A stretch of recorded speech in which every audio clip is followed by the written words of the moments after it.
paggawa ng compost pit. Mga kailangan sa paggawa ng compost pit. Una, timba at lupa. Pangalawa, balat ng gulay at prutas.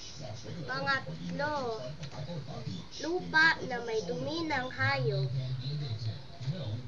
Paraan sa paggawa. Una, ang timba na may lupa ay lagyan ng mga pinagbalatan ng prutas at gulay. Pangalawa, lagyan ng lupa na may kasamang dumi ng hayop.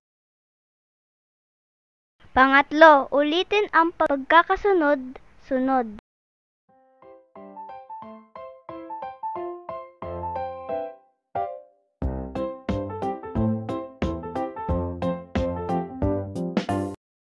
Ano ang compost pit? Ito ay paraan na kung saan gumagawa ng isang hukay na maaring pagbaunan ng mga nabubulok na bagay.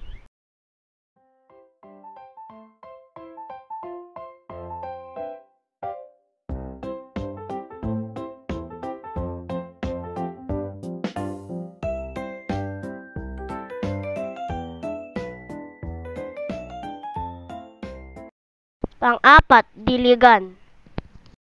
Patagalin ng 3 buwan o higit pa upang mabulok.